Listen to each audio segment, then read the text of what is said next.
a diario cuántas personas están muriendo, y no es porque nosotros estamos aquí en el hospital, no es porque nos estamos colocando estos trajes, no es porque estamos aguantando calor las 24 horas.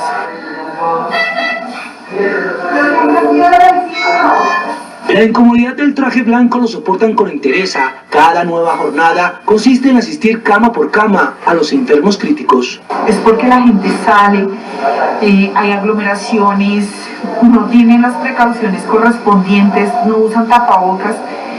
Ahí es donde está el contagio.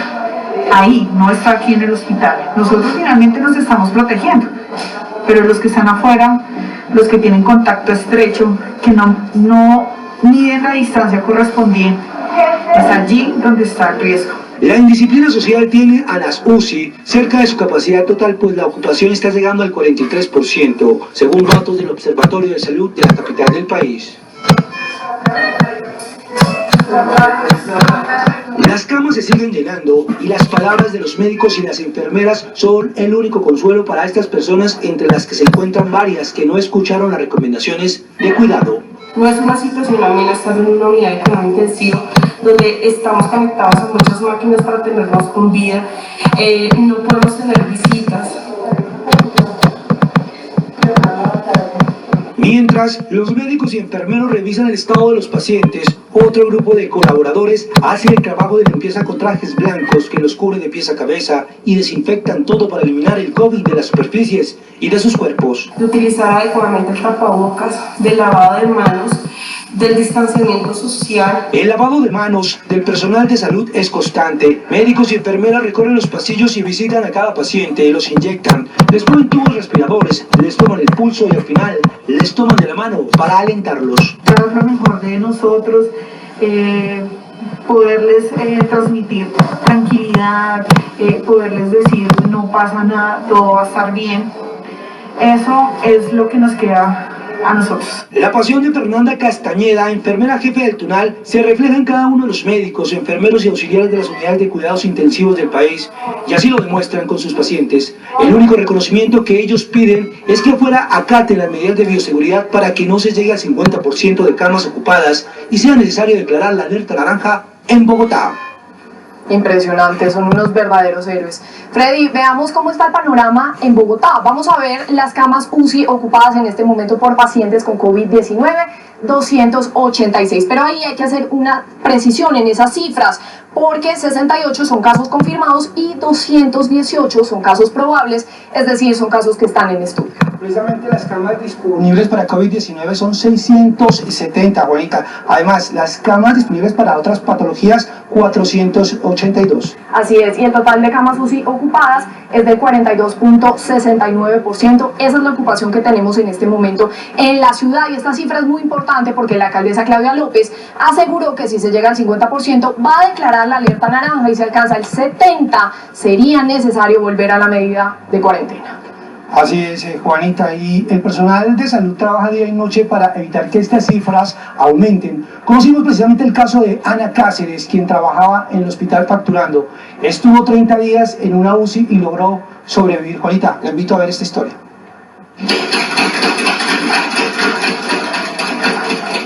Estos aplausos son el final de una pesadilla para Ana Cáceres, quien trabajaba en el área de factura atendiendo al público en un hospital de Bogotá, donde se contagió de COVID-19.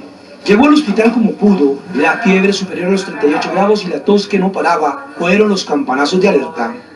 Ana es una paciente que salió COVID positivo, estuvo en la unidad de cuidado intensivo. Con el paso de los días fue recayendo y médicos y enfermeras como Fernanda Castañeda, bien protegida, ponían el alma, el corazón y todo su conocimiento para recuperarla, hasta que llegó el momento de ponerla de cúbito prono, es decir, boca abajo, con el fin de aumentar la cantidad de oxígeno en sus pulmones e intentar salvarle la vida. En un estado crítico durante aproximadamente 30 días, en el cual pues luchó por su vida. El sonido de las máquinas respirando por ella no daban buena señal, pero la fe intacta y el trabajo acucioso del personal médico de la Socorred Sur fue fundamental para salvarle la vida. Ana aseguró que regresó de la muerte. En conjunto con el personal de la salud de la unidad de cuidado intensivo, logró superar la enfermedad COVID-19 y en este momento se encuentra fuera de peligro. Eterno es el agradecimiento de Ana con el personal de salud. Los aplausos, las risas y la calle de honor de sus ángeles con bata blanca lo llevará siempre en su corazón, porque después de ver la muerte de cerca, hoy puede decir que gracias a Dios y a ellos le ganó la batalla a este enemigo silencioso.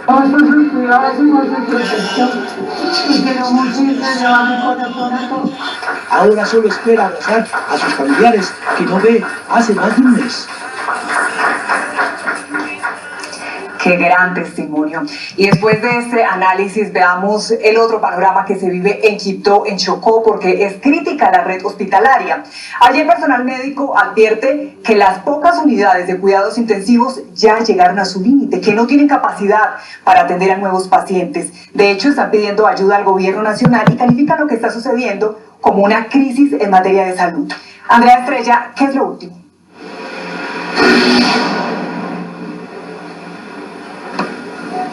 Lo último es que en este momento hay una preocupación gigante en el Hospital Ismael Roldán Valencia por 2 pacientes que no han podido ser trasladados a unidades de cuidados intensivos.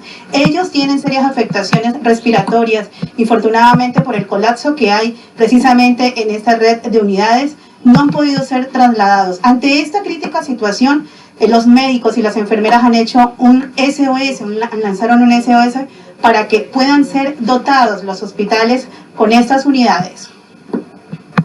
Las 27 camas de cuidados intensivos que existen en el Chocó, todas están copadas. Por eso los médicos lanzaron un SOS. No hay camas, pacientes diagnosticados con la COVID-19 y pacientes con sospecha no han podido ser remitidos porque no hay disponibilidad de las camas. En Chocó, 9 personas han fallecido con coronavirus, entre ellas una mujer de 60 años esperando una cama en una unidad de cuidados intensivos. Falleció esperando una cama UCI. Se hizo todo lo pertinente y todo lo que se tenía que hacer en el primer nivel, remitirla, comentarla al CRUE, comentársela a su EPS, porque también esta tiene que ubicar la paciente, pero eso no se consiguió. A la crisis por falta de unidades de cuidados intensivos se suma la falta de pagos de algunos salarios a empleados de la salud de hospitales públicos. Tenemos mucho miedo porque no tenemos la protección, es mucho el personal que se está sintiendo mal, que está enfermo. Anoche llevaron un médico para la UCI en muy mal estado. La gobernación del Chocó anunció que para la próxima semana llegarían 9 respiradores de los 82 anunciados. No es solamente recibir los respiradores, también es adecuar las salas, también es adecuar las habitaciones para que estos respiradores funcionen de la manera correcta. La UCI de la Clínica Vida, donde hay disponibilidad de 10 camas, está cerrada temporalmente porque 2 de sus enfermeras dieron positivo para COVID-19. En el departamento del Chocó actualmente hay 196 casos confirmados de coronavirus, de ellos 9 personas han fallecido, 2 están en el hospital, 3 están en UCI, 163 en casa, recuperados hay 20, pero lo más preocupante es que hay 409 personas probables con coronavirus, de las cuales 5 están en unidades de cuidados intensivos, 19 en hospital y 2 fallecieron siendo sospechosos. Por ahora es la información en Quibdó. Andrea Estrella, Noticias Caracol. Enorme ese rezago. Gracias, Andrea, por toda la información. Ahora nos vamos para Cartagena porque la situación allí también es crítica. Las autoridades están trabajando para descongestionar la red hospitalaria de la ciudad, que ante el aumento de los casos de COVID-19 cada día es más reducida. Yesenia Carrillo, ¿qué acciones están tomando? Pues desde el gobierno nacional se están enviando ventiladores. Ayer se recibió la primera parte de los que serán enviados en total a la ciudad. Además, las directivas del hospital universitario aseguran que hay 2 pisos desocupados que se podría dotar con camas para ampliar la atención. Las unidades de cuidados intensivos de Cartagena están a punto de llegar al límite, mientras que en la ciudad los casos de COVID-19 siguen creciendo. Hasta el momento se reportan 2.640 contagiados y 126 personas han muerto por el virus. La ocupación en las UCI está en el 86%, solo hay 27 camas disponibles. En la unidad de cuidados intermedios tenemos una ocupación de un 75% y tenemos disponible 35 camas. Y en el servicio de hospitalización adulto tenemos una ocupación de un 74%. El Hospital Universitario del Caribe fue designado por las autoridades locales para la atención de pacientes COVID. Actualmente, el centro asistencial tiene 116 camas para la atención de personas con este virus, de las cuales el 75% están ocupadas. Pero en la medida que haya más demanda de COVID, vamos ampliando esta oferta hacia COVID y disminuyendo la atención de pacientes no COVID, en donde ya el centro regulador los envía a otras instituciones de salud. Para descongestionar los centros de salud, se habilitó un hospital campaña en el sur de la ciudad. Nos fueron enviadas 60 camas para la atención de baja complejidad de los pacientes diagnosticados con COVID positivo. El gobierno nacional además envió 29 ventiladores.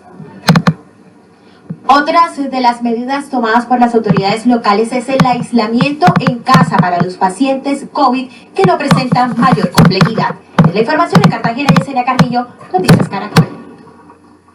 Yesenia, gracias. Seguimos en el Caribe, en Barranquilla y otros municipios del Atlántico. Las autoridades de salud trabajan para fortalecer la capacidad de atención en las unidades de cuidados intensivos a pacientes con COVID-19.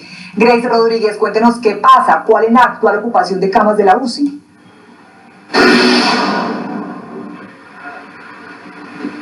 De las 411 camas de UCI en Barranquilla, aquí ya hay una ocupación del 80%. Lo que dicen las autoridades de salud distrital es que hay que tener en cuenta que Barranquilla es una ciudad que recibe pacientes o personas de los diferentes departamentos de toda la región Caribe. Entre tanto, el municipio del departamento con mayor número de contagios es Soledad, que hasta el último reporte del Instituto Nacional de Salud ya alcanzaba los 1.000 pacientes contagiados. Allí también hay instituciones médicas que ya alcanzan un 80% de la ocupación en camas de UCI. La ocupación de las UCI en Barranquilla a la fecha de hoy alcanza el 80%. En la ciudad hay 411 camas de UCI y 328 están ocupadas, por lo que las autoridades de salud trabajan en la optimización de atención teniendo en cuenta la densidad poblacional de la ciudad. En un tiempo de pandemia en donde tenemos patologías prevalentes además de COVID, existe un consumo que explica por qué durante este periodo los porcentajes de ocupación son superiores a los esperados. En cuanto a la capacidad de atención hospitalaria en algunos municipios del Atlántico, hasta la pasada noche la ocupación estaba en 55%. Sin embargo, en Soledad, algunos centros hospitalarios están en el 80% y la cifra de contagios en este municipio alcanzó los 1.000 casos. Nosotros ya tenemos dispuesto para la semana que viene la apertura de la primera fase de nuestro centro especializado para coronavirus, que iniciará funcionamiento con 150 camas. Desde el 18 de mayo, Barranquilla cuenta con el procesamiento de muestras en 11 laboratorios, 5 de ellos con sede en la ciudad, con lo que se incrementa la capacidad de muestras a 1.200 pruebas diarias.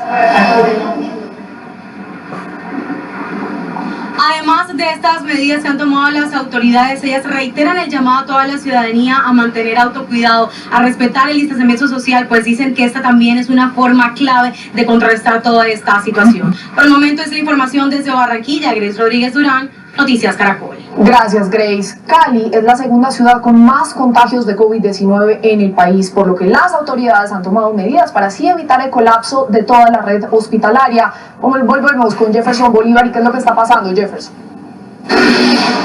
Juanita, pues en este momento Cali presenta el 73% de ocupación en las unidades de cuidados intensivos, de las cuales el 23% pertenecen a COVID-19. En total en el departamento se trata de un 63% y una disponibilidad total de 880 camas. Lo que ha dicho el Valle del Cauca, la Secretaría de Salud del departamento, es que siguen aumentando gradualmente como corran los días y como la capacidad instalada les permita. En medio de la declaración de alerta naranja, la alcaldía de Cali quiere mejorar la capacidad de atención en la red hospitalaria de la ciudad, mientras ya son 2.382 los casos de COVID-19. En el Valle del Cauca, las autoridades también concentran los esfuerzos en la ocupación en las unidades de cuidados intensivos. En total, 63, las de no COVID estaban sobre el 80%. Aquí nosotros tenemos que trabajar en doble patología. Por un lado, tratar de tener organizado todo lo de COVID y por el otro lado, atender las patologías normales. En el departamento existe una reserva de camas para la atención en contingencia. Cuando empezamos la pandemia, en el Valle del Cauca se contabilizaban 808 camas de cuidados intensivos y teníamos una altísima ocupación permanente, no se conseguía una UCI para nada. Hicimos un primer ejercicio de expansión, aumentando las camas que había donde ya había, y con eso hoy tenemos 880 camas. Los esfuerzos en el Valle del Cauca también están destinados a poblaciones que están en alerta, como el puerto de Buenaventura. Muy bien, y los departamentos de la costa pacífica del país pasan por una difícil situación a raíz de la emergencia, como ya lo veíamos por el COVID-19, y están pidiendo al gobierno mayor apoyo. A esta hora vamos a hacer contacto con Elías Larraondo, él es el gobernador del Cauca. ¿Y cuál es la situación en su departamento y cuál es el SOS que están lanzando? Pero también estamos viendo en otras regiones del país, también estamos en Quibdó y en Cali, ya vamos a ir con ellos, pero vamos a comenzar con el señor Larraondo. ¿Cuál es ese mensaje y ese SOS que están mandando ustedes hoy?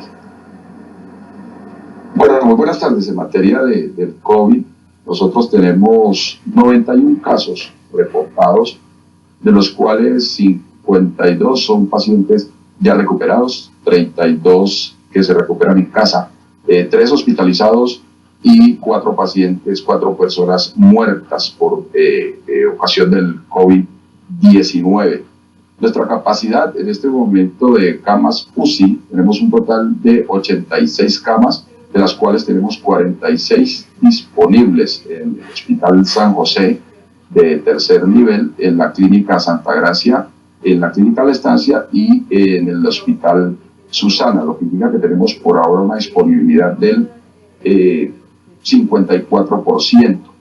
Tenemos presentado un proyecto a regalías para la expansión de capacidades hospitalarias interna para mejorar los puntos de atención en los 42 municipios del departamento. Este proyecto se encuentra hoy para concepto técnico del Ministerio de Salud.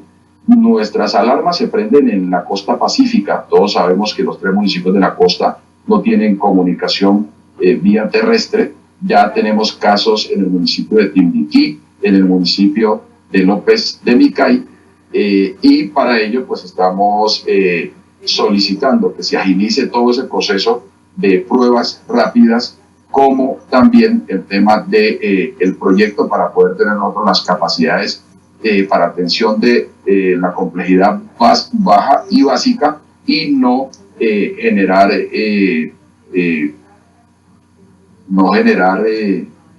congestión en los niveles 2 y 3, donde vamos a atender a los pacientes clínicos. Claro, gobernador, es que esa es una de las denuncias principales que se ha hecho, es la concentración de camas de UCI que hay en el centro del país, y digamos las periferias se están dejando un poco más abandonadas. Quiero hacer contacto a esta hora con el gobernador de Chocó, el gobernador encargado, él es Jefferson Mena, para que nos cuente cuál es la situación en ese lugar, gobernador, porque también es muy difícil, solamente tienen 27 camas de UCI. Muy buenas tardes a todos. Yo cambiaría SOS al gobierno nacional por un gracias, porque la verdad que lo que está sucediendo en el departamento del Chocó es bastante delicado, pero con la ayuda del gobierno nacional y con lo que, de la coordinación que hemos tenido con el Ministerio de Salud, la próxima semana esta situación va a empezar a cambiar definitivamente.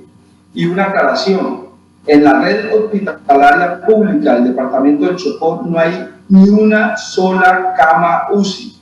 Acá tenemos un hospital de segundo nivel. Los hospitales de segundo nivel por lo general no tienen camas UCI, pero a partir de la semana entrante empiezan a llegar estos respiradores que se convierten inmediatamente en camas UCI, y es la primera entrega de varias que se van a hacer para completar un número de 82 camas con la cual aspiramos tener cubierta la necesidad para atender esta pandemia. Así que que estamos trabajando con el gobierno nos está ayudando mucho, estamos dando pasos cualificados y cuantitativos para mejorar la prestación del servicio y corregir el pasado de esta prestación en el departamento del Chocó, que ha estado asignado por la corrupción, por el saqueo, por el robo. Muy lamentable esa situación que se está viviendo en el Chocó. Esperamos que esas camas que usted nos hacía mención, gobernador, lleguen lo más pronto posible. También estamos en contacto a esta hora con Clara Luz Roldán. Ella es la señora gobernadora del Valle del Cauca. Bienvenida también a Noticias Caracol. Y le quiero preguntar, la situación allá en el Valle también es muy grave. El 73% de la ocupación de UCI ya se está registrando en este momento y tienen más de 2.380 casos de COVID-19. ¿Cómo están haciendo? Bueno, Juanita, muy buenas tardes y un saludo para todos los televidentes. Efectivamente, tenemos 3.083 casos, de los cuales 2.094, el 80% están en casa, y tenemos ya 694 personas recuperadas. En unidad de cuidados intensivos tenemos 362 unidades que están únicamente para atender casos de COVID. De esas unidades tenemos el 52% disponible. Y tenemos la excelente noticia de que nos acaban de llegar el día de ayer 100 unidades de cuidados intensivos, de las que estamos importando, porque en el Valle del Cauca, entre las que el gobierno nacional está importando, más las que estamos importando nosotros, nos van a llegar 650 unidades de cuidados intensivos. Es así como nosotros estamos solamente en una ocupación del 52%. La que sí nos preocupa es Buenaventura, es el municipio que más casos tiene. Es un municipio que de tener el 5 de mayo 35 casos, estamos en este momento por encima de los 300 casos. Por eso hemos estado trasladando pacientes a la capital, pero las primeras unidades de cuidados intensivos que llegaron, de esas 100, el lunes estamos viajando a Buenaventura a entregar y a dotar a Buenaventura. De resto, también estamos preparados y estamos contratando personal médico para trasladar a Buenaventura. Lo estamos contratando desde la Gobernación del Valle del Cauca, y de igual forma estamos preparados para que en el momento en que tengamos un caso complicado en algún corregimiento, tenemos lanchas disponibles para contratar y helicópteros para trasladar personal a la capital del Valle. Sí, es una ciudad en la que lamentablemente estamos ocupando el tercer puesto, pero seguimos ejerciendo todos los mecanismos de control. Nunca manifestamos que esto no iba a ir sucediendo, siempre nos preparamos y lo que dijimos era tener toda nuestra red hospitalaria lista, y si en la semana entrante nos terminan de llegar las unidades de cuidados intensivos, estaremos completando un total de 1.530 unidades de cuidados intensivos, que es lo que nuestros epidemiólogos nos manifiestan que es lo que se requiere para atender el pico que va a llegar entre finales de julio y principios de julio. Claro, gobernador, y también con las nuevas medidas del gobierno nacional para tratar de contener la epidemia en este lugar. Ya vuelvo con usted, porque también estamos en contacto con el gobernador de Nariño, el señor John Rojas. Bienvenido a Noticias Caracol a la 1:09. ¿Cuál es la situación en su departamento, gobernador? ¿Cuál es ese SOS que le están haciendo al gobierno nacional? Bueno, nuestra afectación enorme es lo que está ocurriendo en Tumaco. El registro en Tumaco ya supera más de 600 casos. Corresponden al 60% de lo que está ocurriendo en nuestro departamento de Nariño. Ya estamos llegando a los 1.000 casos de COVID-19 confirmados, un tema muy complejo con Tumaco y con la costa pacífica, municipios de la costa pacífica que ya están reportando casos confirmados de COVID-19. Por eso le hemos solicitado al gobierno nacional, y el día martes la señora vicepresidenta de la República va a estar en Tumaco. Vamos a instalar el puesto de mando unificado. Con recursos propios del departamento hemos tenido la posibilidad de tener hoy 5 camas de cuidados intensivos en Tumaco, en el Hospital San Andrés, a la espera pues de que entren en funcionamiento desde el 1 de junio con los profesionales que deben contratarse para hacer uso de estos importantes elementos. El Hospital Departamental de Nariño, nosotros lo ampliamos también con recursos propios, 10 camas más de cuidados intensivos. Fuimos el primer departamento en Colombia que logramos conseguir los ventiladores que están escasos, A la espera que el gobierno nacional también nos manifestó que nos apoyaba con 186 ventiladores que nos permitirían pues ampliar nuestras unidades de cuidados intensivos. También vamos a presentar un proyecto en la próxima semana de expansión para tener unos elementos importantes que nos permita que nuestros hospitales puedan tener las unidades de cuidados intensivos. Ahí tenemos pues una dificultad grande porque nuestro sistema de salud es muy precario. Este es el trabajo que tenemos que hacer y por eso hemos llamado pues al gobierno nacional que nos acompañen. Cerco epidemiológico en Tumaco con apoyo de ayudas humanitarias y también mirar el fortalecimiento especialmente de la red pública hospitalaria de la costa pacífica y de nuestro departamento. Gobernador, muy brevemente, usted está hablando de 186 ventiladores que están esperando les lleguen. ¿Cuándo les habían dicho que llegaban?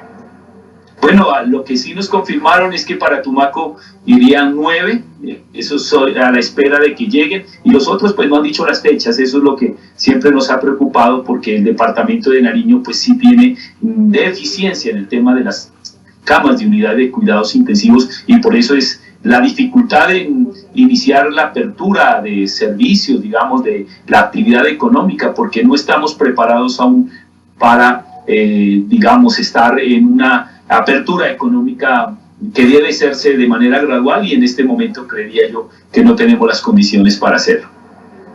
Gracias, gobernador, por toda esa información. Esperaremos entonces a ver qué pasa. Vamos a volver con el gobernador del Chocó para que nos cuente. Gobernador, hace unos minutos en la primera respuesta que usted nos daba, nos decía, no tienen ninguna cama de UCI.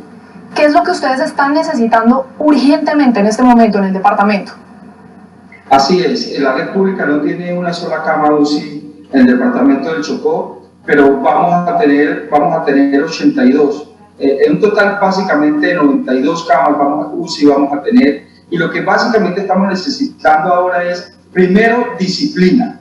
Necesitamos transmitirle a los chocuanos que necesitamos quedarnos en casa. Tengo que reconocer que acá no ha habido cuarentena. Aquí vamos a extremar las medidas para obligar a nuestra gente por amor a quedarse en casa, mientras que nosotros adecuamos los centros de salud, los hospitales, para prestar el servicio que necesitamos prestar. Y con esta gestión, con este apoyo del Gobierno Nacional y del Ministerio de Salud, vamos a dejar un servicio de salud y un hospital en San Francisco de Asís robusto que pueda dar el paso importante para convertirse en ese hospital de tercer nivel que tanto necesita este departamento y esta zona del país. Gracias, gobernador, y esperamos que así sea. Vamos a volver con la gobernadora del Valle, Clara Luz Roldán, porque, gobernadora, hace unos momentos usted nos contaba y nos daba todas las cifras de cómo está el departamento del Valle del Cauca. Ustedes dicen están preparados, pero aún así tienen un 73% de contingencia de lo que está pasando con las camas UCI de ocupación. Y lo que me preocupa es que también mucha gente ahí en el Valle del Cauca no ha cumplido con las medidas. Es decir, hay gente muy indisciplinada que sigue saliendo, ustedes plantean un toque de queda, pero igual así descubren fiestas. ¿Cómo se está controlando esa indisciplina? Sí, la real es que tú tienes la percepción real. Hay un sector de la ciudad que es indisciplinado y por eso hacia ese sector de la ciudad es que debemos implementar el toque de queda, la ley seca, todas las medidas que se requieran. Pero hay otro sector de la ciudad que ha sido completamente disciplinado. Nosotros no podíamos perder la oportunidad de tener 150.000 empleos que nos iba a generar la reactivación el lunes de los centros comerciales, de algunas peluquerías, de algunos sectores que nos van a generar dinamizar la economía. Ya no tenemos cómo más sostener y cómo más dar mercados y cómo más dar una seguridad alimentaria. Ya la gente se nos está desesperando y yo estoy absolutamente segura que si nos dejan hacer un piloto con algunos centros comerciales en los que podamos exigir las medidas de bioseguridad, ellos han estado totalmente dispuestos a trabajar de la mano con la alcaldía y con la gobernación, nos dan la oportunidad de generar en algunos sectores sectores de la ciudad generar empleo. Para mí es muy preocupante que nos incluyan en una resolución, la acatamos todas las normas del gobierno nacional como lo hemos hecho, pero le pedimos al gobierno nacional que reconsidere y nos dé la oportunidad de abrir unos centros comerciales específicos, hagamos un piloto, miremos, si vemos que se incrementan los casos, pues de inmediato lo que hemos dicho, modelo acordeón, de inmediato retrocedemos y volvemos a declarar la cuarentena, pero de verdad ya tenemos muchas familias pidiéndonos que los dejemos trabajar, muchas empresas que ya no aguantan más, que ya se sienten al borde de la quiebra, y nosotros hemos enfilado todos los recursos del plan de desarrollo para la reactivación económica y para acompañar esas empresas que durante estos 2 meses no pudieron soportar. Pero si seguimos en esto, pues cada día se nos van a quebrar más empresas y cada día va a ser más difícil la reactivación económica. Se habla de que ya en Colombia se perdieron más de 5 millones de empleos. Si nosotros continuamos con una cuarentena más tiempo, pues vamos a ser muchos más los empleos que vamos a perder, y esto va a generar una hambruna y esto va a generar un problema social muy grave en Colombia. Es una situación muy difícil, gobernadora. Se sufre por punta y punta. Gracias por su información, gracias por este tiempo en Noticias Caracol, y a todos los gobernadores de la zona pacífica del país. Están pasando por un rezago muy fuerte en el tema de salud con las camas UCI. Gracias.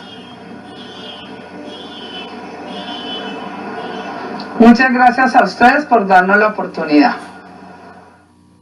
Noticia en desarrollo en Noticias Caracol. 1 de la tarde, 17 minutos. En toque de queda desde este viernes a las 6 de la tarde permanece Soacha, Cundinamarca, un municipio vecino a Bogotá, para evitar la propagación del COVID-19 en sus habitantes. Pero este lunes comenzarían a regir nuevas medidas. Luis Apolo, usted conoció estos anuncios. ¿De qué se trata? Mire, consisten en que todos los comerciantes que cumplan con los protocolos de bioseguridad y estén en las excepciones del último decreto emitido por el gobierno nacional podrán reabrir sus locales y venderles solamente a los ciudadanos que cumplan con el pico y cédula y pico y género ya declarados aquí en el municipio. De lo contrario, no les podrán vender, y si lo hacen, se expondrán a sanciones y posibles cierres de sus locales comerciales. En el siguiente informe les cuento más detalles de estas nuevas medidas. A partir del lunes serán reforzadas las medidas dirigidas a evitar más contagios de COVID-19 en Soacha. Al toque de queda que rige este fin de semana al pico y cédula y al pico y género. Ahora el comercio tendrá la responsabilidad de vender solamente a quienes estén autorizados. No podrán venderle sino a las personas que se identifiquen que su cédula encuadra en el permiso dado por el gobierno municipal. Los comerciantes que no cumplan deberán pagar una multa de 900.000 pesos y el posible cierre de su establecimiento. La verdad, a mí me parece que pues ya es hora de que comiencen a dar vida al trabajo, porque pues nosotros, muchas personas, necesitamos trabajar y pues todos comemos. Pero yo pienso que entre más comercio haya, menos se va a aglomerar la gente, porque va a haber para todos. Mientras que si solamente hay un almacén abierto, allá vamos a ir todos. Si esa es la medida que restablecen para poder abrir un comercio, toca acogerse a eso. Vincular al comercio en el control de las personas autorizadas se suma a otras disposiciones que están vigentes. Los días sábados, en el próximo fin de semana, tendremos, atención, un fin de semana las cédulas pares y el siguiente fin de semana las impares. Los hombres podrán salir en la mañana, las mujeres en la tarde hasta las 5 de la tarde. Actualmente Soacha tiene 287 casos confirmados de COVID-19. Y el otro fin de semana, el domingo, será el único día con toque de queda, lo cual hace que ningún local comercial pueda abrir, ni que las personas estén en la calle, ni tiendas de barrio. Esta es la información que se reporta desde Soacha, Cundinamarca. Luisa Polo, Noticias Caracol. Gracias, Luisa. Nos vamos para Medellín porque la alcaldía ordenó cerrar de manera preventiva la parte baja del barrio Santa Cruz, esto por un brote de COVID-19. Y a esta medida también se suman otras para la ciudad. Vamos a hacer contacto con Catalina Botero. ¿Cómo va a ser ese cierre, Catalina, y cuáles son esas otras medidas? Juanita, pues a partir del lunes se realizará este cierre en la parte baja del barrio Santa Cruz por un brote de COVID-19. Allí el mandatario ha anunciado que nadie podrá salir de su vivienda y que también se le garantizará a todos los habitantes de este sector la alimentación. En otras medidas para que ustedes tengan en cuenta, a partir del 1 de junio, en Medellín continúa el pico y cédula metropolitano, que contempla también números pares e impares. Lo segundo importante es que los adultos mayores de 70 años, los niños y las personas que quieran hacer ejercicio tienen la potestad para escoger los horarios. Eso sí, deben cumplir con los días estipulados por el gobierno nacional. En tercer lugar están los supermercados y además también todos estos sectores comerciales. Para que también activen su economía deberán cumplir con los mismos requisitos de los centros comerciales. Y el tapabocas será obligatorio o si no recibirán sanciones. El lunes van a salir los pares, eso sería el 0, el 2, 4, 6, 8, las personas que terminen en esas ceros pues van a poder salir, y el martes los impares 1, 3, 5, 7, 9 y así de forma continua. Si nosotros llegamos a un 95% al menos de uso de tapabocas en la calle, vamos a tener controlado el coronavirus en la ciudad. En otras noticias les contamos que el día de ayer desde Uruguay llegó a Medellín un avión que traía a un médico que lleva 60 días contagiado por COVID-19. En este momento se encuentra aislado en el Hospital San Vicente Fundación y dice que cumplió todos los protocolos de bioseguridad. A las 5 de la tarde de este viernes 29 de mayo aterrizó en el aeropuerto José María Córdoba un avión ambulancia procedente de Uruguay. Allí venía Mauricio Usme, médico de un crucero internacional que cumple más de 60 días con COVID-19. Su recuperación ahora se cumplirá más cerca de su familia en Medellín. Entré aquí a un pabellón de personas destinadas para el COVID y estoy aislado en una habitación. El 22 de marzo a Mauricio Usme le tocó atender el primer caso de COVID-19 al interior del crucero donde trabaja. Según él, en la embarcación se encontraban 227 personas donde el 70% de ellas resultaron contagiadas y únicamente él podía atenderlas. Fue inevitable que se contagiara. Sus síntomas comenzaron el 1 de abril. Al yo ser el único médico que los estaba atendiendo, pues recibí una fuertísima carga viral. Yo me enfermé el 1 de abril. Estoy aislado, llevo 60 días aislado porque las pruebas mías han seguido positivas. Y está siendo atendido totalmente aislado, no ha puesto en riesgo a ninguna de las personas. Desde el primer momento estuvo aislado en un crucero en Montevideo, Uruguay. Pasó 15 días hospitalizado por complicaciones. Asegura que la última muestra que le tomaron fue el pasado 24 de mayo para un total de 7 pruebas de COVID-19, todas con resultado positivo. Yo les digo, a mí me tiene aquí la fe, el amor a Dios, y tengo que agradecerlo porque es cierto. A través de YouTube yo siempre estaba orando. El urgentólogo se encuentra aislado en el Hospital San Vicente Fundación en Río Negro, Antioquia. El trabajador de la salud es asintomático, por lo que deberá esperar otras 2 pruebas para que le salgan negativas.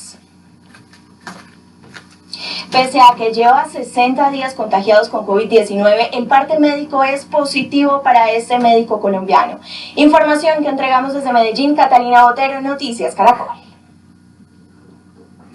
Catalina, gracias. De otro lado, una encuesta realizada por la Fundación Colombiana de Leucemia y Linfoma encontró que más de la mitad de los pacientes con cáncer en el país han tenido dificultades para acceder a los servicios de salud durante la cuarentena.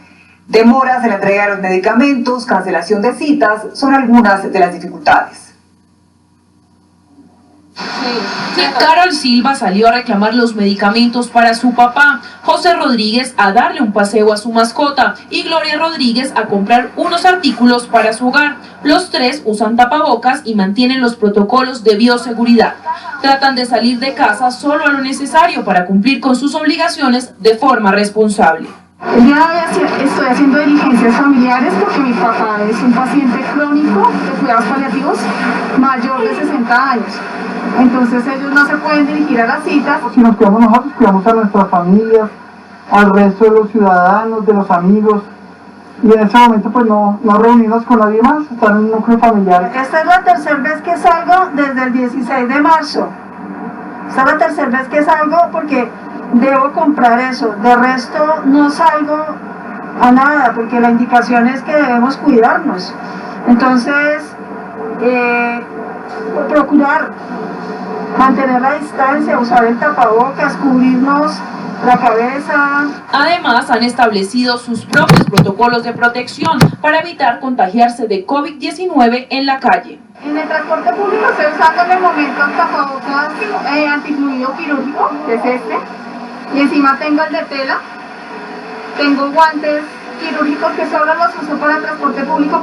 Me puse ropita vieja, dejé todo organizado en mi casa para cuando llegue, quitarme todo y echarlo a lavar, entrar a bañarme. Mi tapabocas, me traigo cubierta la cabeza y me vine muy juiciosa en un taxi. Asimismo, salen de a una persona por familia a cumplir con sus obligaciones, como lo recomienda el gobierno nacional. Nos vamos turnando para no cesarnos tanto, entonces unos días salen unos, después salimos otros y así nos vamos turnando. Así como Carol, José y Gloria, todos los días hay más ciudadanos que no solo utilizan el tapabocas, sino caretas, guantes y hasta ropa antifluidos para minimizar el riesgo de ser contagiados de COVID-19.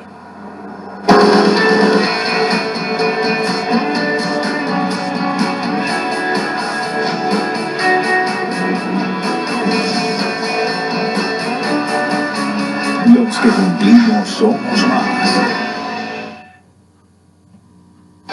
Noticia del día en Noticias Caracol.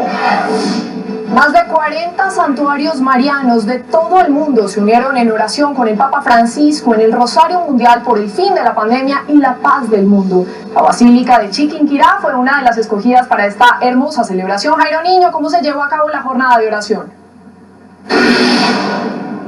Miren, el Rosario Mundial arrancó a las 10:30 de la mañana, hora en Colombia.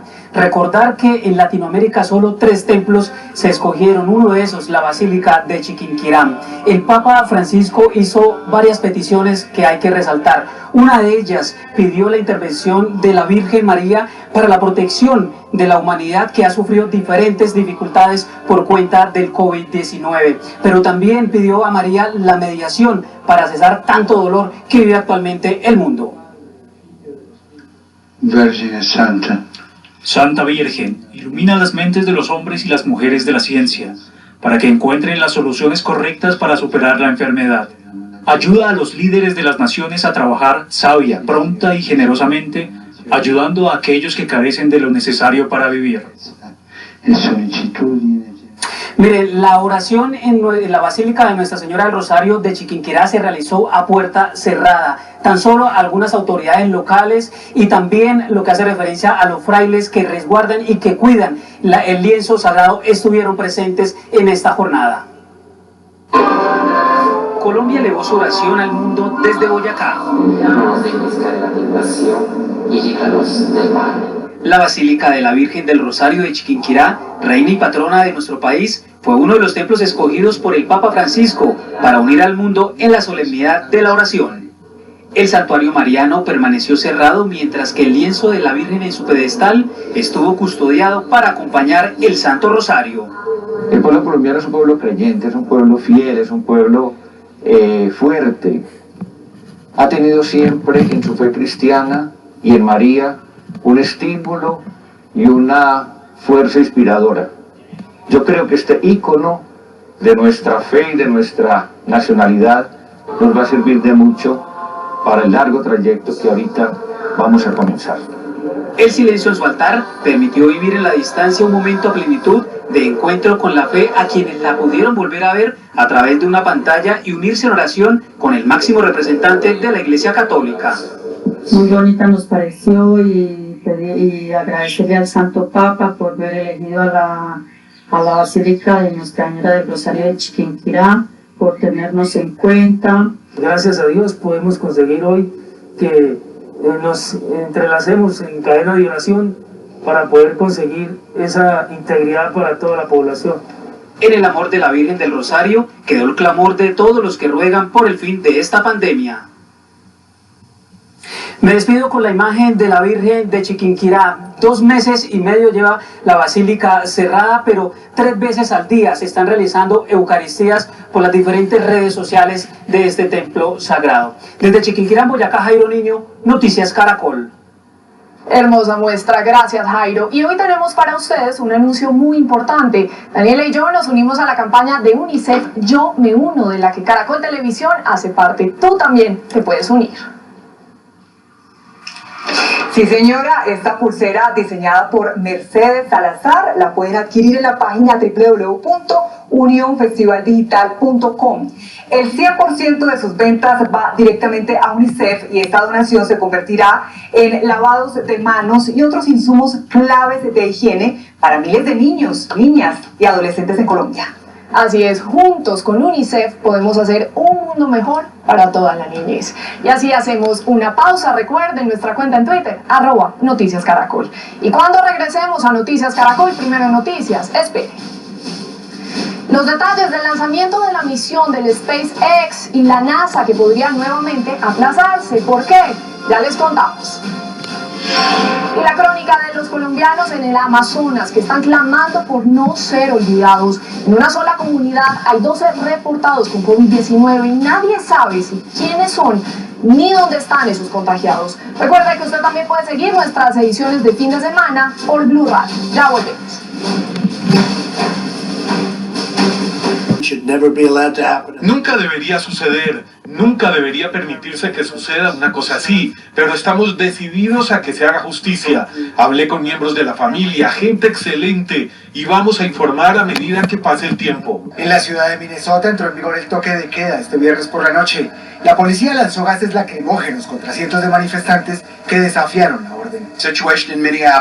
La situación en Minneapolis ya no tiene que ver con el asesinato de George Floyd. Se trata de atacar a la sociedad civil, infundir miedo e interrumpir nuestras grandes ciudades. El policía sindicado del crimen fue arrestado y acusado de asesinato en tercer grado. Y Estados Unidos se alista para ponerle fin, si el tiempo lo permite, a la sequía de 9 años y mandar misiones tripuladas al espacio desde su territorio. La compañía privada SpaceX es la encargada de llevar a los 2 astronautas a la Estación Espacial Internacional.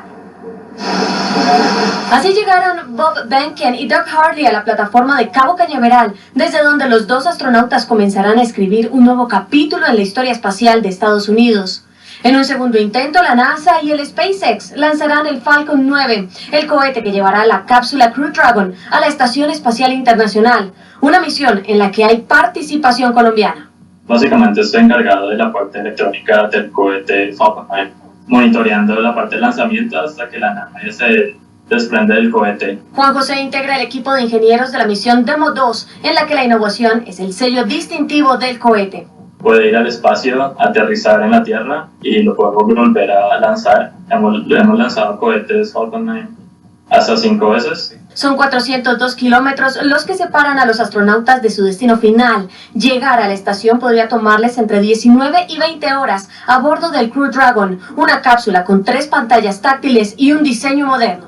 Y el interior de la nave parece un jet privado. Es bastante limpio, todo es blanco, los asientos de hecho están formados especialmente para cada astronauta. Tripulantes con quienes este ingeniero ha podido cruzar palabras por cuenta de su trabajo. Cada 2 semanas que venían a la nave cuando la estábamos integrando y nos tocaba darles un estatus de cómo iba la nave y responder preguntas que tuvieran. Nada está al azar en esta misión tripulada, la primera en 9 años que partirá de suelo estadounidense desde la plataforma 39A. La presidenta de la Comisión Europea, Ursula von der Leyen, y el responsable de la diplomacia de esta unión, Josep Borrell, le pidieron a Estados Unidos que reconsidere su decisión de romper los vínculos con la OMS. Ellos dijeron que la cooperación y solidaridad mundiales, mediante esfuerzos multilaterales, son los únicos medios eficaces y viables de ganar esta batalla que libra el mundo. Recordemos que la manera en que la OMS ha gestionado esta pandemia ha sido desde hace semanas objeto de críticas del presidente de Estados Unidos, Donald Trump. Los parques y jardines de París reabrieron cuando Francia entra en la segunda fase de su relajación de las reglas de bloqueo que fueron impuestas para detener la propagación del COVID-19. Muchos parisinos pueden por fin disfrutar de sus primeros picnics de verano. Sin embargo, se aplicarán ciertas reglas. Los visitantes deben mantener el distanciamiento social. Se les aconseja usar máscaras faciales, aunque no son obligatorias, y las reuniones no deben exceder las 10 personas. En Italia, los visitantes regresan a la torre inclinada de Pisa después de casi 3 meses de cierre.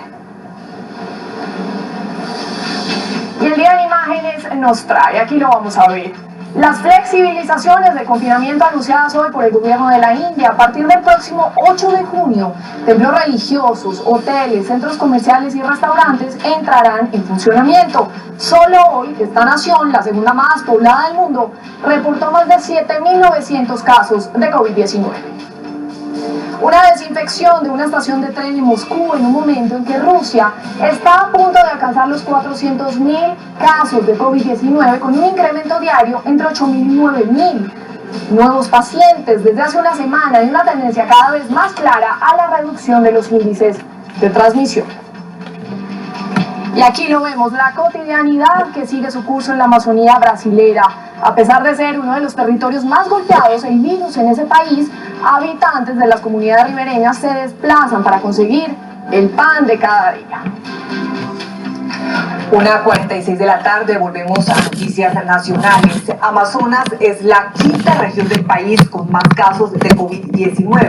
En la comunidad de Zaragoza, un lugar al que solamente se puede llegar en canoas a motor o lanchas rápidas, hay 12 casos reportados y la comunidad tiene temor. Ellos son los colombianos que piden no ser olvidados. Esta es Zaragoza, una comunidad indígena a la que se llega en canoa río arriba por el Amazonas tras un viaje de 4 horas y media desde Leticia. Es el hogar de unas 640 personas pertenecientes a 5 etnias: ticunas, cocamas, yaguas, yicunas y matapí. Viven en el llamado trapecio amazónico. Podría pensarse que viven aisladas de la civilización y que las enfermedades de Occidente no llegan. La realidad es otra.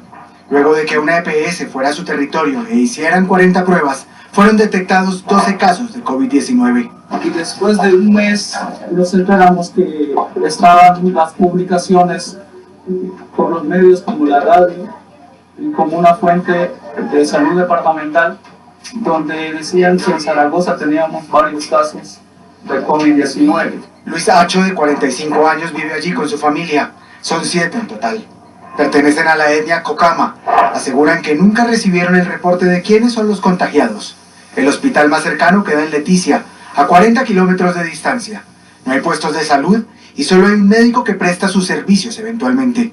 El poco apoyo que han recibido es de organizaciones no gubernamentales. Con un enfermero y otro señor que los acompañaba, llegaron para solo dar charlas de prevención, de distanciamiento y de algunos cuidados. Solamente fueron charlas y repartieron unos tapabocas. A partir de ahí, la vida de todos ha cambiado. Ya no se están haciendo las migas comunitarias, no se están haciendo los deportes, no se están haciendo las visitas familiares, porque nos estamos cuidando y también estamos previniéndonos tomando test de nocillo y de otras hojas que té caliente para cuidarnos. La economía del trapecio amazónico, como la del resto del mundo, se ha visto afectada. Viven de la pesca y lo que cultivan en las charas, pero las restricciones por la pandemia ha hecho más difícil la comercialización de sus productos. Se llevaba para Leticia, se vendía y se compraba con eso los alimentos, todo lo necesario, todo lo que nosotros no podemos producir. Los jóvenes de Zaragoza, quienes también se han visto afectados, han tenido que cambiar. En estos momentos nos sentimos muy limitados, pero es por la protección y el bien de todos nosotros y de todas las personas que viven en las comunidades indígenas. Pero para ellos el nuevo coronavirus no es un obstáculo para pensar en el futuro. Vivir en el Amazonas es una bendición poder estar en un lugar como este, con muchos desafíos en cuanto a la educación, pero con la ayuda de Dios todo se puede.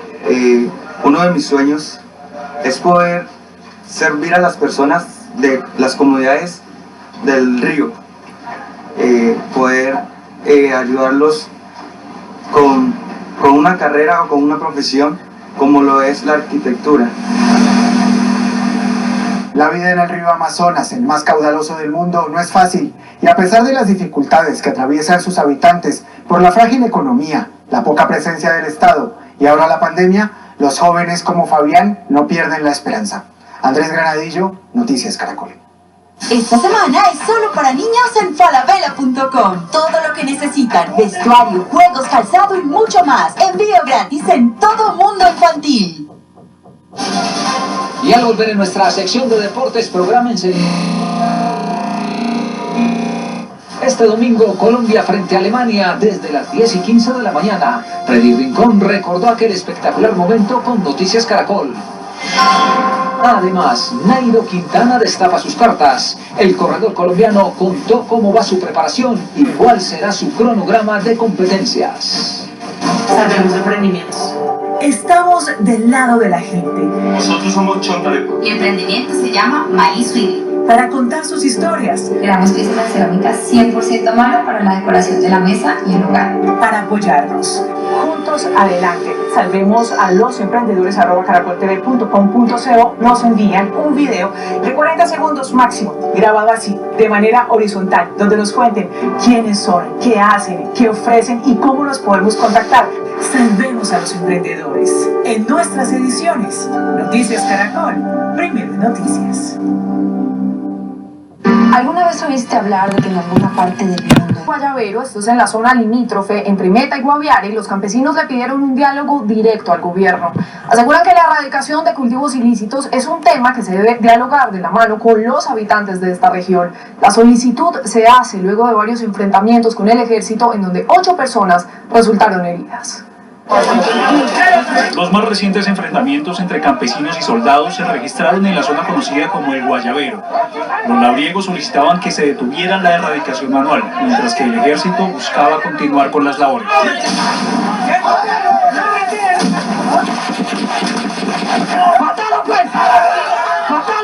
Tras el incidente, organizaciones campesinas denunciaron que 8 labriegos resultaron heridos y pidieron la presencia de delegados del gobierno nacional.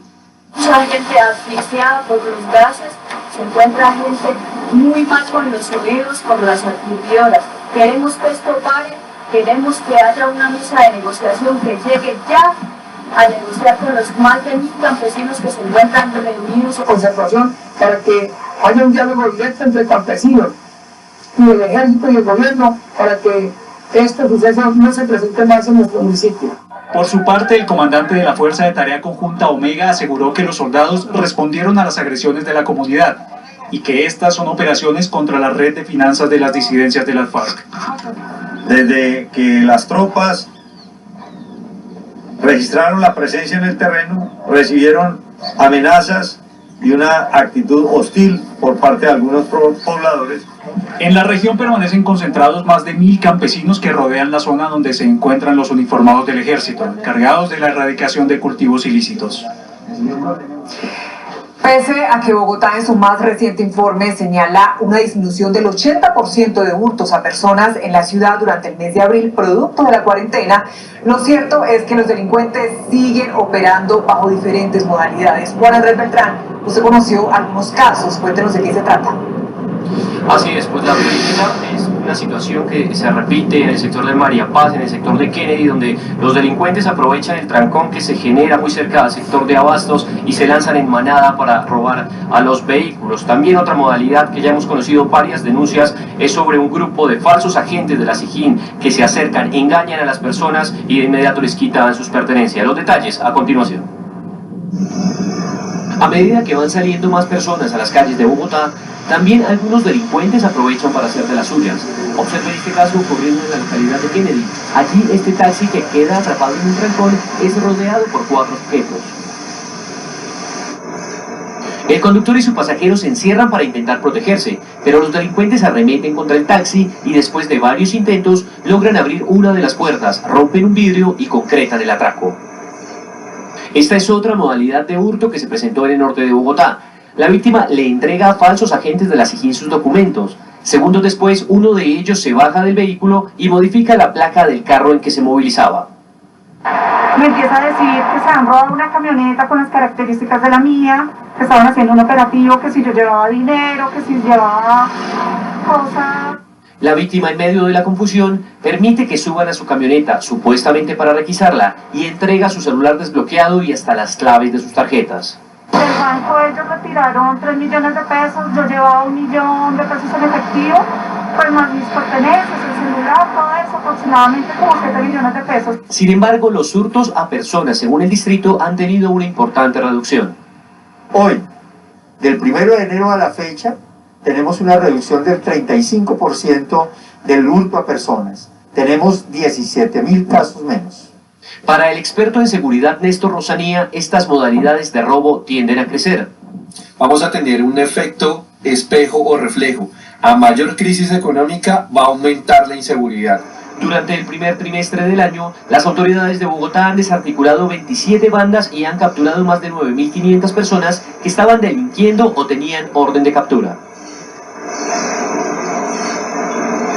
El secretario de Seguridad también ha dicho que ya está en marcha un frente de seguridad que integra las capacidades de diferentes autoridades para garantizar la seguridad tanto de los biciusuarios como en las calles y en el sistema Transmilenio. De la información desde el norte de Bogotá, Juan Andrés Beltrán, Noticias Caracol. Lo último en Noticias Caracol. Mucha atención, el Crew Dragon emprende su viaje al espacio por primera vez en la historia. Una compañía privada, SpaceX, de Elon Musk, y la NASA se unen para que Estados Unidos vuelva a la carrera espacial desde su territorio. En instantes, el cohete va a impulsar la cápsula para llevar a estos 2 astronautas estadounidenses a la Estación Espacial Internacional. Se tratan de Bob Behnken y Doug Hurley. Escuchemos. SpaceX Dragon. FTS is armed for launch. Under a minute now, the FTS, the flight termination system, has been armed. Dragon, SpaceX, go for launch. SpaceX Dragon, we're go for launch. Let's light this candle.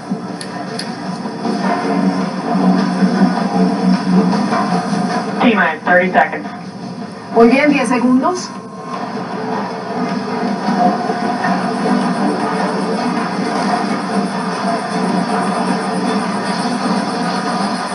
Stage 1 tanks pressing for flight. T-minus 15 seconds. 10, 9, 8, 7, 6, 5, 4, 3, 2, 1, 0. Ignition. Liftoff of the Falcon 9 and Crew Dragon. Impresionante lo que está registrando hasta ahora. Comienza el lanzamiento de esta misión después de casi 10 años. Estados Unidos a la conquista del espacio. Recordemos que por poco el clima vuelve a jugarles una mala pasada y esta misión tendría que haber sido cancelada. El presidente Donald Trump llegó hasta el Kennedy Space Center, lo que estamos viendo en este momento, para ver este lanzamiento. Recordemos que el miércoles pasado fracasó un primer intento de la misión por culpa de las condiciones climáticas, pero hoy sí se logró. Vehicle is supersonic. We've exceeded Mach 1 on the Falcon 9. M1D throttle up. We're throttling back up to full power as we're through max Q. Copy, one Bravo.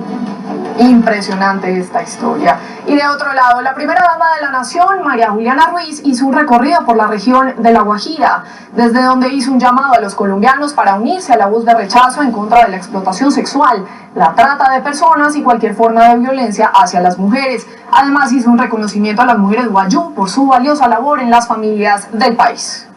Esta tierra preciosa, de paisajes con colores vibrantes, de gente alegre, de una cultura que se expresa a partir de la identidad y el arraigo, hoy quiero hacer un reconocimiento a la mujer colombiana, particularmente a las guayú, a mujeres cuyo carácter aguerrido se forja en la adversidad del desierto, cuyas manos laboriosas tejen historias de vida y se convierten en enseñanza y fortaleza para las familias. El valor de una mujer no tiene precio. 2 de la tarde, 25 minutos. El senador Gustavo Petro rectificó sus declaraciones del pasado 2 de febrero en las que responsabilizó al exalcalde de Candelaria Valle, John Jairo Torres, del crimen de 2 líderes políticos de ese municipio. En esa oportunidad, el dirigente de Colombia Humana asistió al multitudinario sepelio del ex candidato al Consejo Iván Giraldo y del ex candidato a la alcaldía Jonathan Borja, quienes habían hecho graves denuncias de corrupción. La rectificación del senador Petro es el resultado de un acuerdo conciliatorio ante la Corte Suprema de Justicia entre el congresista y el dirigente señalado por este de ser el responsable del crimen. En relación con las manifestaciones que se efectuaron en este canal, indico que el señor John Jairo Torres no es sospechoso de los homicidios de Jonathan Borja e Iván Fuque, porque a la fecha, mayo 15 del 2020, no ha sido vinculado a la investigación penal iniciada por razón de esos hechos. Al respecto, me atengo al resultado de las investigaciones correspondientes sobre el asesinato vil de nuestros compañeros de Colombia Humana en el Valle del Cauca. Gracias, muy amables. Y vamos con otras noticias. Los arroyos siguen siendo un dolor de cabeza para los habitantes de algunos barrios de Barranquilla durante la temporada de lluvias. El aguacero que cayó en las últimas horas ya dejó 80 familias damnificadas. Grey Rodríguez, ¿qué es lo que dicen estos afectados? Pues hace algunos minutos los afectados bloquearon la calle 17 reclamando la presencia de las autoridades, pero también pidiendo soluciones de fondo. Han tenido que sacar los enseres dañados hasta los antejardines de sus viviendas. Por su parte, lo que ha dicho la alcaldía de Barranquilla es que en los próximos días estarían adelantando obras de mejora en este sector. Es impresionante esto. A don Amado y su esposa, el fuerte aguacero y el arroyo que atraviesa por el sector le dañaron gran parte de sus enseres. Hoy con una máquina continúan sacando parte del agua que ingresó hasta la vivienda. Mi trabajo es vender bolsas negras para basura por los barrios. Y yo dejo a mi esposa sola, ella es discapacitada, ella camina con una muleta, ella le dio un isquemia cerebral. Y los muchachos de acá enfrente la ayudaron. Empezó a llover y se fue metiendo el agua por montones, así uno lleva pan de corre para allá, corría para allá, y para donde iba el agua estaba ahí mismo. Son más de 80 familias las que con preocupación afirman que pese a que el arroyo fue canalizado, la lluvia sigue causando estragos. Se ha perdido la totalidad de los enseres en cada una de las viviendas. Ha habido afectaciones en el tema de la salud. Las autoridades distritales adelantaron un comité de emergencia donde se determinó realizar obras de mejora a corto plazo para evitar inundaciones en la zona.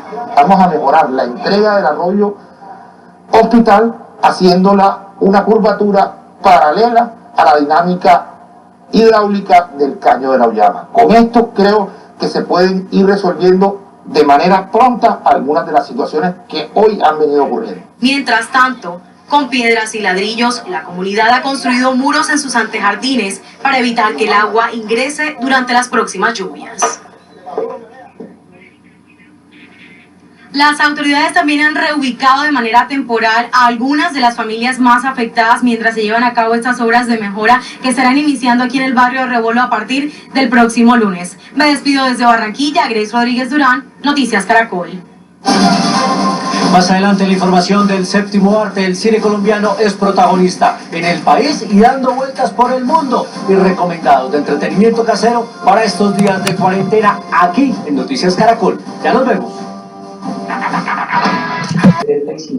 Para aplicar a esta metodología virtual que en Colombia es común en los programas de educación superior, se le debe garantizar al estudiante las condiciones básicas como conectividad y equipos. Pero, ¿qué pasa con la educación virtual para niños menores de grados inferiores como primera infancia, básica e intermedia? Por su condición personal o social, estas personas pueden hacer uso de las tecnologías de la información y la comunicación como medios virtuales. La Universidad Libre, por ejemplo, se viene preparando y cuenta con todo un plan integral de desarrollo institucional VIR. Sin embargo, no todas las instituciones académicas de educación superior ni colegios del país estaban preparados para asumir este nuevo reto, y esta improvisación puede generar atrasos en el aprendizaje. No sabemos cómo se hizo la caracterización en cada institución educativa para los estudiantes. No sabemos si los estudiantes tienen buena conectividad, si tienen verdaderamente la cantidad de equipos que requieren. Esta semana Noticias Caracol conoció la situación que enfrentan en una zona del Alto Baudó, en el Chocó, unos niños para poder continuar con sus estudios de forma virtual. Deben exponer sus vidas para llegar al único sitio de su vereda donde hay señal de internet, en una travesía llena de peligros a la que se le suma el COVID-19. El tema social de Colombia también hay que tenerlo en cuenta, entonces posiblemente sí pueda haber atraso en algunos factores, pues que atraso académico para los estudiantes. Está claro que aunque la virtualidad no llegó para reemplazar a la modalidad presencial, sí se complementan, y esta época de pandemia trajo nuevas formas de enseñanza para el sistema educativo en general.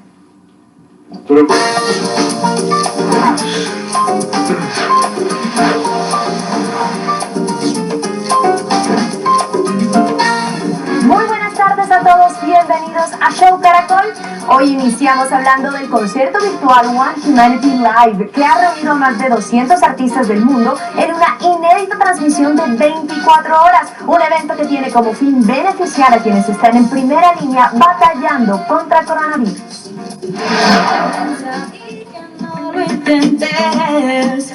Maluma fue uno de los invitados a participar en esta experiencia global que buscaba recaudar fondos para el personal médico. Y las piernas no caminen, los ojos se nos cierren y la piel ya no se estire. Además de la música, los artistas se acercaron a la comunidad latina con sus testimonios e invitaron a soñar en grande, a pesar de la crisis sanitaria. Ahora tengo más tiempo para la gente que está a mi alrededor. Estoy viviendo un sueño. El solo hecho de levantarme para hacer mis cosas me tiene feliz.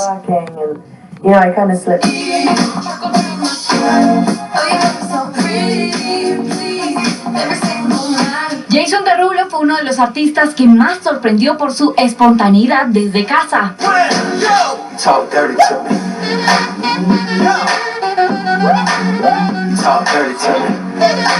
Una transmisión de 24 horas llena de música, mensajes esperanzadores y testimonios que permitió al mundo estar más cerca de las grandes estrellas del entretenimiento. Y las salas de cine en el mundo comienzan a reactivarse, como es el caso de Viena, en Austria, donde varios teatros reabrieron sus puertas.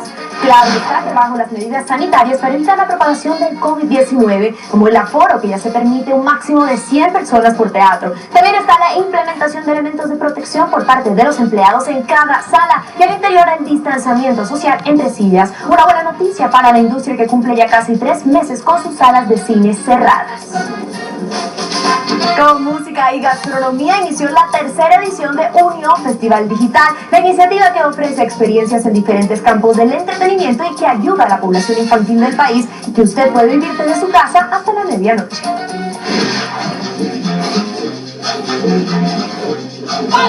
El sabor salsero de Flow Latino, las recetas de Leonor Espinosa y el testimonio de éxito de la modelo Toya Montoya ya se pueden disfrutar en esta plataforma gratuita. Nosotros ya estamos listos para el concierto de hoy a las 6:30 de la tarde. Es un concierto full banda con todos los integrantes. Ahí nos vamos a conectar para tocar para ustedes. Prográmese con los conciertos de Yuri Buenaventura, Diego Torres y otros artistas a lo largo de la tarde y hasta la medianoche. Otros contenidos para navegar: arte, poesía, cine y entrevistas con el fotoperiodista Jesús Abad Colorado y la actriz Cristina Umaña. Un proyecto digital que le apuesta a la solidaridad en pro de la población infantil a través de donaciones.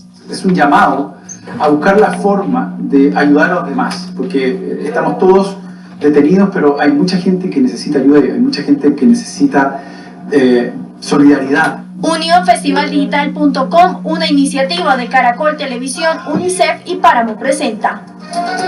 Y la información del séptimo arte la trae nuestro cinefanático Luis Carlos Rueda desde casa en Caracol Cine.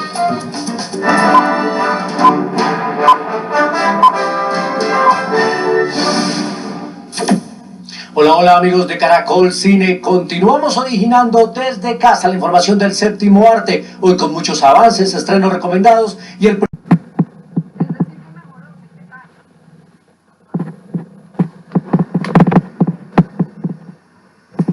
supuesto, al ampliar la capacidad instalada de las camas de unidades de cuidados intensivos,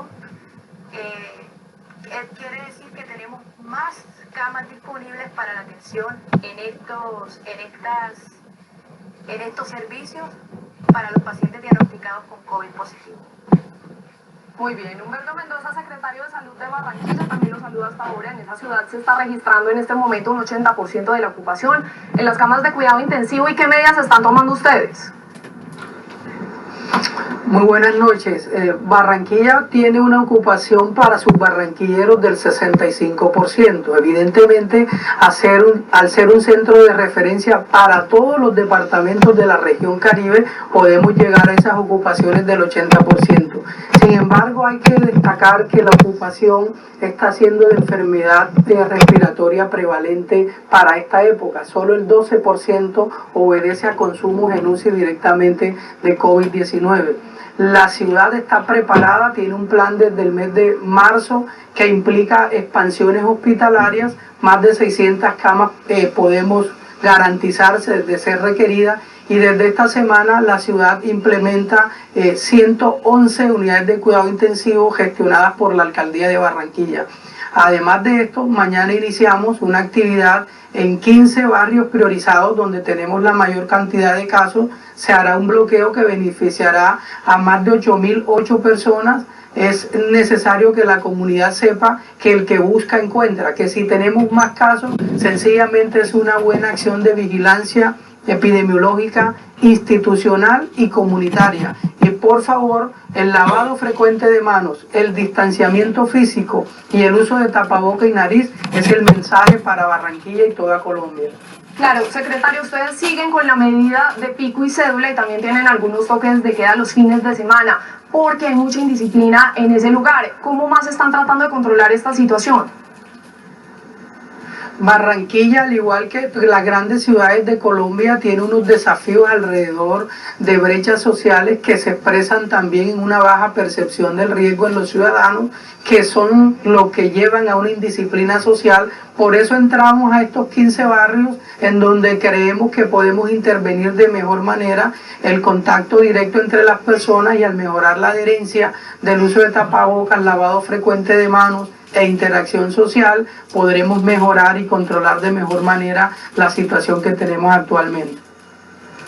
7:20 de la noche, María Cristina Lesmes es la secretaria de Salud del Valle, también nos acompaña hasta ahora. Y la misma pregunta, secretaria, ustedes tienen 56% de ocupación en las UCI, ¿y qué hacer? Nosotros tenemos un plan de contingencia programado desde el mes de febrero y hemos venido avanzando en él.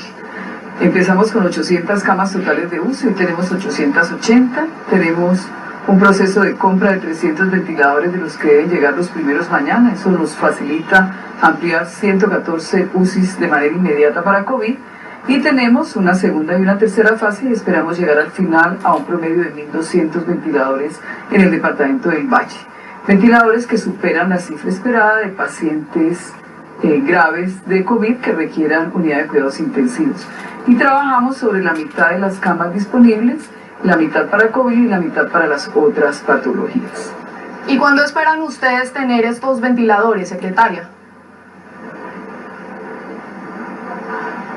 Espero que mañana lleguen los 100 primeros ventiladores, de los que vamos a empezar a abrir la segunda fase de nuestra expansión, porque ya abrimos 80 iniciales.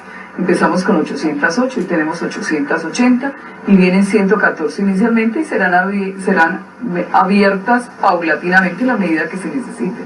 Nosotros tenemos hoy una ocupación para COVID que nos llega al 30% y una ocupación general del 56%.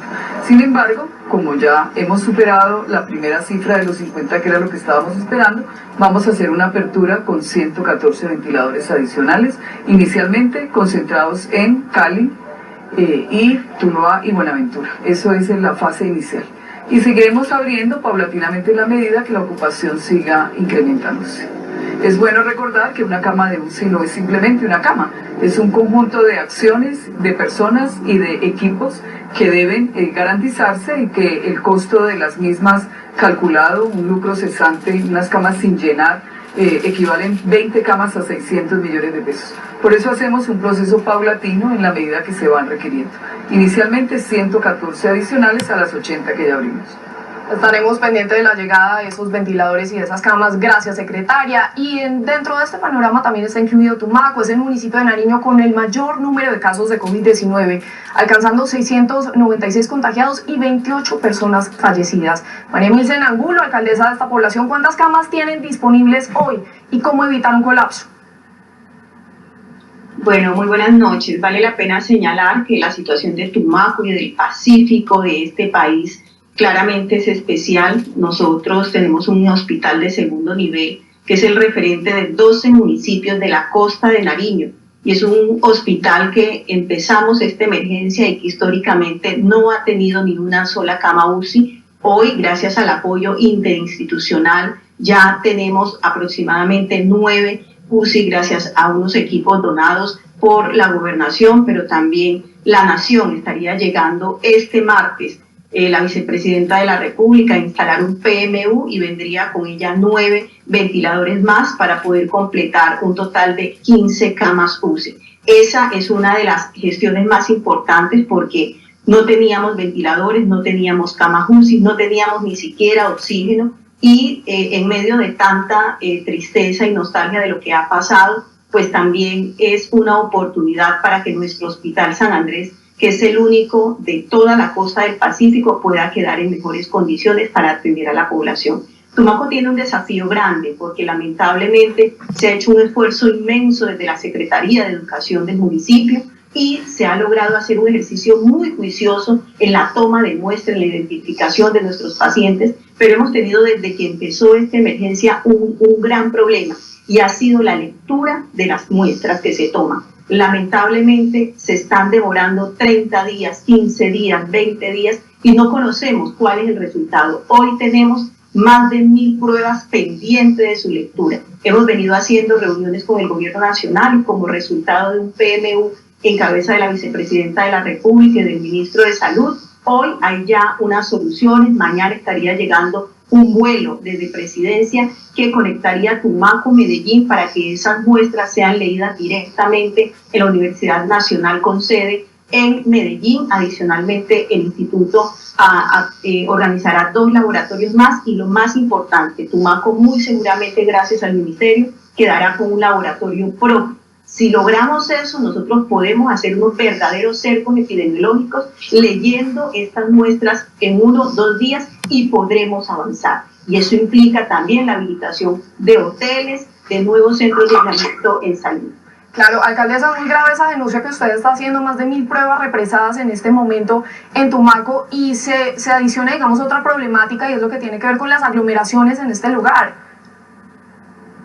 Así es, lamentablemente también juega en contra varias cosas. Primero, en los municipios con mayor pobreza, claramente lograr un aislamiento real se vuelve complejo, pero también, como usted lo manifiesta, la desobediencia social que lo hemos visto en varias regiones del país, que nos pone en un desafío y un reto muchísimo más grande. Pero también quiero comentarle que el Pacífico ha vivido históricamente con unas enfermedades endémicas como la malaria, el dengue, la fiebre amarilla, y eso ha hecho también que la ciudadanía se confunda y no tenga claridad si es coronavirus o es una más de las enfermedades que ha tenido históricamente. Entonces, todos estos factores han jugado en contra porque inclusive hay personas que aún señalan de que no hay coronavirus. Entonces, son muchas cosas que juegan, reitero, en contra, pero que afortunadamente se ha venido haciendo un trabajo y esperemos que los nuevos retos que tenemos de integrar a jóvenes, que son los que hoy más se están contagiando, y esperamos hacer una campaña muy bonita con ellos, con juntas de acción comunal y todos los líderes sociales. Alcaldesa, secretarios, gracias por acompañarnos en este análisis. Y como lo veíamos en este panorama, no sobrepasar la capacidad de las unidades de cuidados intensivos es fundamental en la lucha contra el coronavirus. En esas salas La vida de los pacientes depende de respiradores artificiales y está en manos del personal de la salud, que siempre está arriesgando su vida por salvar la de otros. Así lo comprobamos. Esto es exclusivo de Noticias Caracol. Así se transportan los pacientes con sospecha. El máximo aislamiento posible. Esta es la zona exclusiva para pacientes de COVID-19 del Hospital Universitario Erasmo Meós de Cúcuta. Aquí la lucha por la vida está regida por la soledad y la confianza. La lucha de la vida de un paciente en la zona de expansión COVID es muy dura, porque están solos, aislados de todas sus familias, y con solo cuentan con nuestro personal de salud, que le va a garantizar una atención de calidad y con seguridad para sobreponer esta infección. El COVID-19 no es exclusivo de adultos. Este menor de edad y quien lo cuida ya lo sabe. Y lo saben también ellos, en la sala de cuidados intensivos de la Fundación Cardio Infantil de Bogotá. Hemos tenido unos momentos muy difíciles desde la atención de la pandemia.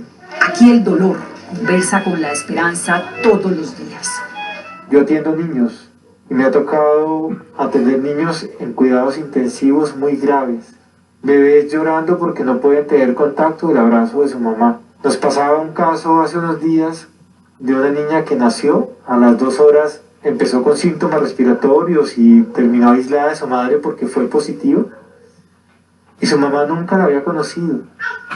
Pasaron 6, 7 días y logramos aquí hacer una conexión virtual para que algo tan básico como que es que una mamá abrace y bese a su hijo recién nacido, lo tuviera que hacer a través de una pantalla. El doctor Fernández es padre de 2 niños.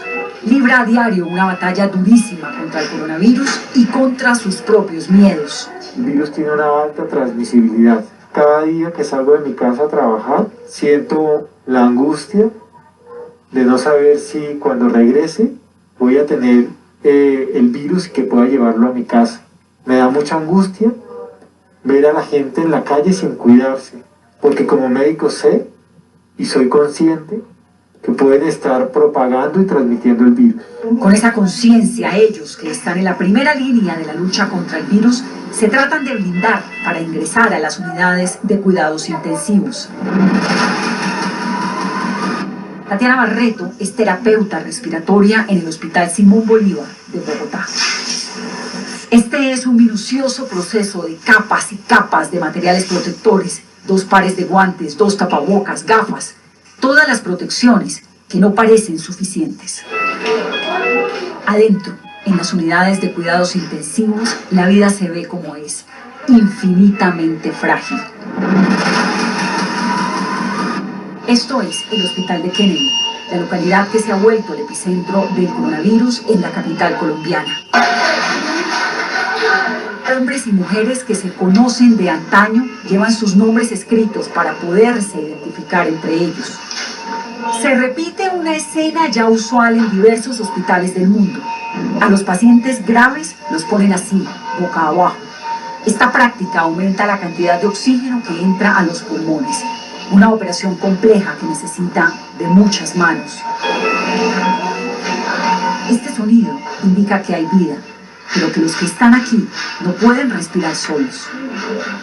Dependen de aparatos y de ellos, que intentan salvarlos en turnos de hasta 12 horas. Es estresante llegar a la unidad por el susto que uno tiene todo el tiempo de que uno se puede infectar, a pesar de que uno tiene todos los elementos, igual no deja de tener uno la zozobra de que uno pueda llegar a estar infectado y pueda ser un portador para su familia. El estrés, el miedo, el cansancio y el traje, que es incómodo. Empezando el tapabocas, lastima la cara, hay veces el alambre que tienen ellos acá, lastima el puente nasal, mantiene uno con mucho calor, se deshidrata uno con mucha facilidad. Fuera de que estamos con estos trajes, tenemos que entrar con batas, con una careta, guantes, es bastante caluroso el tema de estar en esta unidad. Al otro lado de Bogotá, a la doctora Lorena Acevedo también le pesa el traje. Protegiendo nuestra piel que sufre bastante. Le da calor, cansancio, le salen llagas en el rostro y tiene el corazón triste.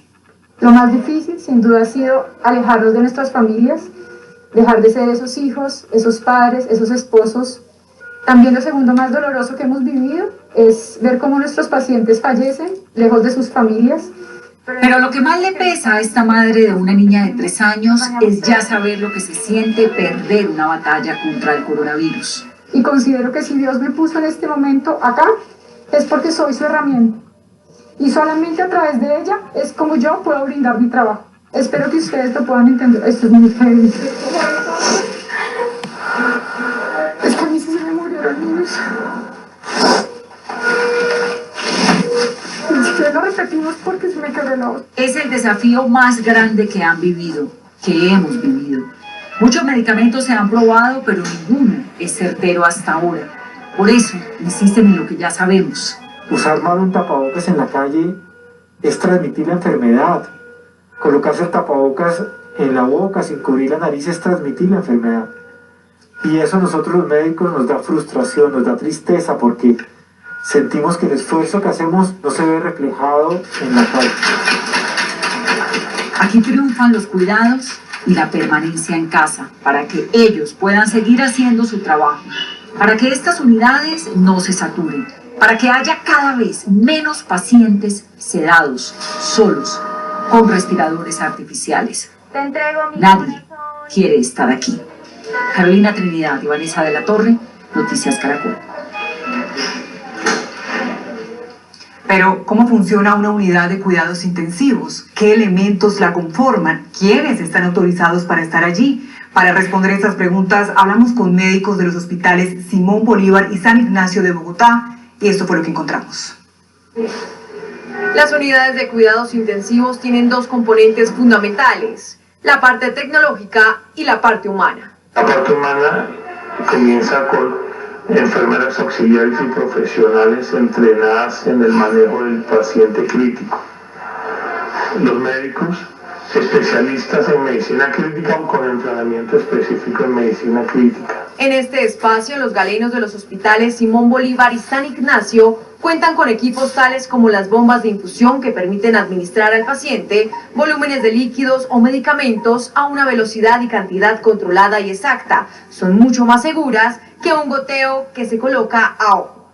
Equipos de ventilación mecánica que año a año mejoran la tecnología y requieren ser más específicos para manejar críticamente enfermos. Monitores que no solamente tienen monitoría no invasiva, sino posibilidad de monitoría invasiva, bombas de infusión, soporte dialítico. Además, hay camas como esta, con ventiladores de última generación, con posibilidad de movimiento en 3 planos. Camas que cuentan con monitores especiales de signos vitales que realizan una vigilancia continua de la frecuencia cardíaca, la presión arterial, la cantidad de oxígeno que hay en la sangre, la temperatura y la frecuencia respiratoria del paciente, entre otros elementos que son vitales en la atención de pacientes cuyo estado de salud se complique por el COVID-19. El es un dispositivo que permite suplir total o parcialmente las necesidades ya sea de oxigenación o de ventilación de un paciente que la requiere. Psicólogos, psiquiatras, nutricionistas, entre otros profesionales de la salud, hacen parte del equipo que trabaja en las unidades de cuidado intensivo que hay en la ciudad, entre ellas las 5 del Hospital Simón Bolívar, donde hay 65 profesionales que atienden a cerca de 3 millones de ciudadanos. Y así hacemos una pausa. Recuerden nuestra cuenta en Twitter, @Noticias Caracol. Y cuando regresemos a Noticias Caracol,